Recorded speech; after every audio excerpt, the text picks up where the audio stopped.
Welcome to the Humanitarian Supply Chain Podcast, the first and only show that actually compares humanitarian aid and private sector supply chains using real cases, real field experience, and the kind of stories you'll never hear in a boardroom.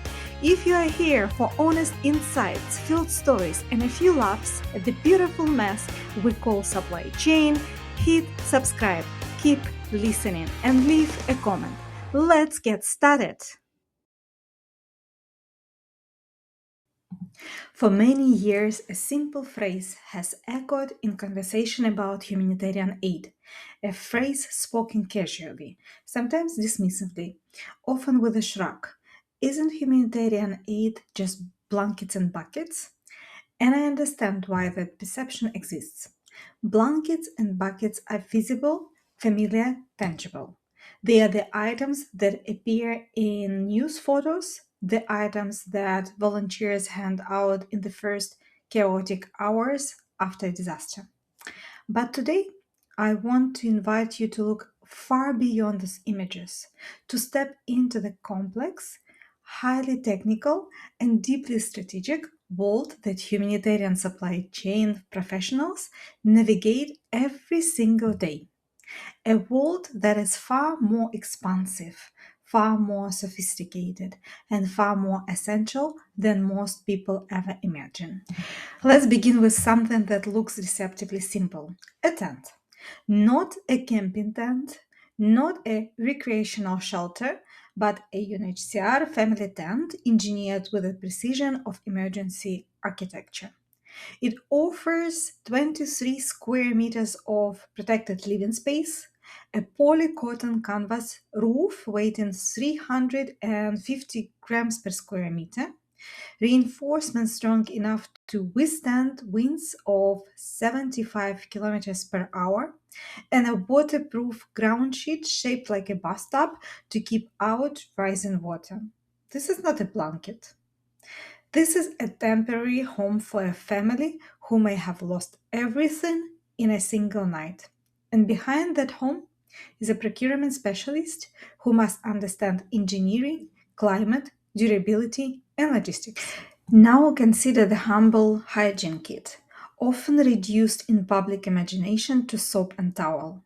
In reality, a hygiene kit is a meticulously standardized, scientifically defined collection of items designed to prevent disease in crowded environments where outbreaks can spread with devastating speed.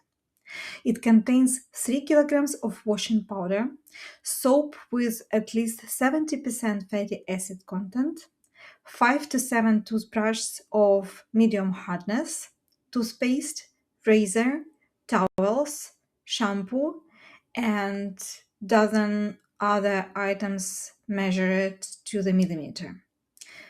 These are not random supplies. They are the first line of defense against illness in places where clean water is rare and sanitation systems have collapsed. And then there is the Dignity Kit created specifically for women and girls, a kit that includes cotton underwear, sanitary pads, a solar powered torch, and a whistle. The torch is not decorative. It is a tool for navigating a camp safely at night. The whistle is not symbolic. It is a device for protection in environments where vulnerability increases after sunset. Humanitarian procurement is shaped by the realities of gender, safety, and dignity, and every item reflects a deep understanding of what it means to survive displacement. But let's go even further because the humanitarian supply chain extends far beyond household items. Imagine a team of engineers standing beside a drilling rig with a working capacity of 68,000 kilograms, boring into the earth in search of groundwater.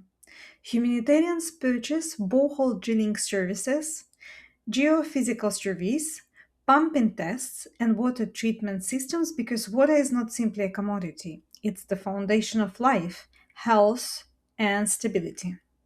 Without water, no camp can function, No clinic can operate and no family can rebuild. This is not a bucket, right? This is infrastructure. Now picture sanitation, a topic rarely discussed in public conversations, yet absolutely central to humanitarian survival. Humanitarians buy concrete latrine slabs, PVC ventilation pipes, steel mesh, bamboo poles, and timber beams. In the private sector, the purchase of a toilet is a consumer choice. In humanitarian action, a toilet is the difference between safety and cholera outbreak. That is why humanitarians buy not just slabs, but the materials for entire sanitation systems, pits, shelters, drainage networks, often in places where every hardware store has been destroyed. And then there is the cold chain, one of the most technically demanding systems in humanitarian response. Imagine stepping into a temperature controlled chamber filled with vaccine refrigerators, solar direct drive freezers, insulated carriers, temperature monitors, diagnostic equipment, oxygen concentrators, x ray machines, and other medical items. A deviation of just 2 degrees can destroy thousands of vaccine doses. So, we humanitarians purchase cold rooms, ice packs, monitoring systems, backup generators, and specialized transport containers designed to function in places where reliable electricity is not a question. This is not a blanket, right? Electricity itself becomes a lifeline.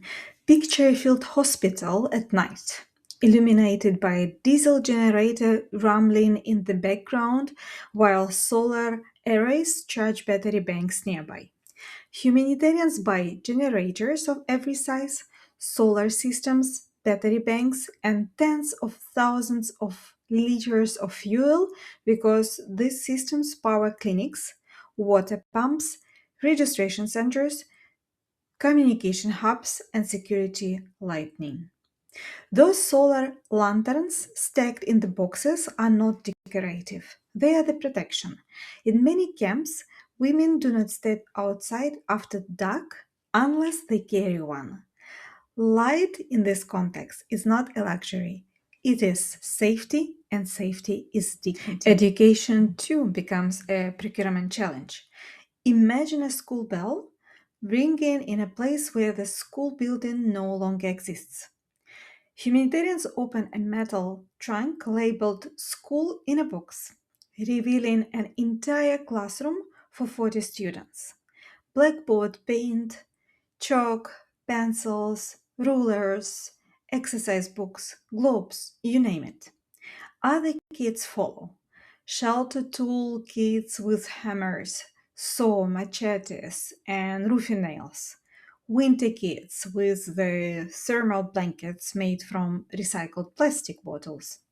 Each kit is a self contained survival system designed so that even in a chaos, families can rebuild. So the next time someone says humanitarians, they just buy blankets and buckets, I want you to remember this. Behind every tent, every latrine, every vaccine, every lantern, every borehole, every classroom, every generator, every cold room, every sanitation system, and every field office, there is a humanitarian supply chain professional making decisions that blend engineering, logistics, public health, gender analysis, environmental health, and financial stewardship. Humanitarian procurement is not the background of aid, it's the backbone.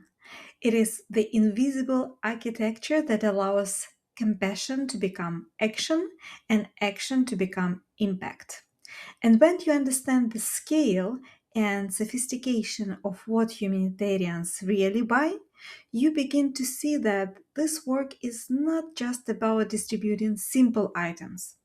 It is about building the system that allow people to survive, recover, and rebuild their lives with dignity. When people talk about the private sector, especially the giants that dominate our global economy, there is a persistent misconception that procurement is simply the act of buying things, a transactional administrative function tucked away in a back office, far removed from innovation strategy or the future of the world we live in. But if you look closely, if you peel back the layers of what companies like Apple, Microsoft, Henkel, Mondelez actually purchase, you begin to see something far more intricate, far more ambitious, and far more influential than most people ever imagine. Let's begin with the company everyone knows, Apple. Apple's procurement teams source materials that come straight from the periodic table: cobalt, lithium, tin, tantalum, gold, and rare earth elements. Materials that must be traced all the way back to the smelter or the mine to ensure they are not financing conflicts, violating labor rights, or accelerating environmental collapse.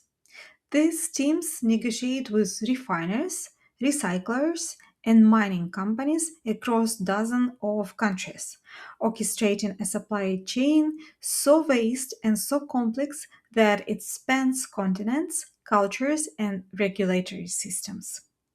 It also procures disassembled robots like Daisy, for example, engineered specifically to extract high value metals from old iPhones so that the next generation of devices can be built from recycled cobalt and recycled rare earth elements.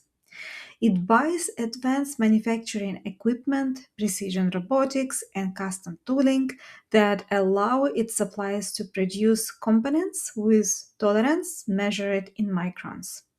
It buys renewable energy through long term power purchase agreements so that its factories, data centers, and offices can operate on 100% clean electricity. Now shift your attention to Microsoft. Microsoft manages more than 400 data centers around the world. Their procurement specialists buy different items such as fiber optic systems, backup generators, battery storage, and cooling systems engineered to support artificial intelligence workloads without consuming a single drop of water. Now consider companies like Henkel or Mondelez, names you see on supermarket shelves. Their procurement teams buy bulk chemicals, packaging films, industrial mixers, pelletizers, and other items. They buy agricultural commodities like sugar and palm oil, but they also buy the future of those commodities. Regenerative farming programs, soil health monitoring systems, and satellite based traceability platforms designed to protect the very ecosystem their product depends on. But the private sector's procurement story does not end with materials and machinery. It extends into the services, systems, and intellectual capital that allows companies to operate at global scale. And as we close today's episode, I want to leave you with the final thought. One that challenges two of the most persistent myths in the global procurement. For years, people have looked at the humanitarian sector and said almost dismissively, isn't it just blankets and buckets? And for just as long, people have looked at the private sector and shrugged. Isn't procurement just a back office function that buys whatever the business needs? But after everything we've explored today, those ideas feel impossibly small, right? Yes, humanitarians buy blankets and buckets, but only after they have bought the entire architecture of survival. And on the other side of the spectrum, the private sector is no less complex, no less ambitious, and certainly no less misunderstood. Both are vast technical strategic systems that shape the world we live in, the water we drink, the medicines we receive, the phones we use, the food we eat, the energy that powers our homes, and the safety nets that protect millions of people when everything else collapses. One buys to save lives, the other buys to shape the future. And neither of them is as simple as it looks from the outside. Thank you for joining me on the Humanitarian Supply Chain Podcast today. I'm Irina Lukyanova, and I hope you found this episode insightful. If you enjoyed this episode, please subscribe, leave a review, or share it with a friend. Have questions or ideas for future topics? Reach out on social media or email. I'd love to hear from you. Until next time, keep looking behind the things we buy because that's where the real story always begins.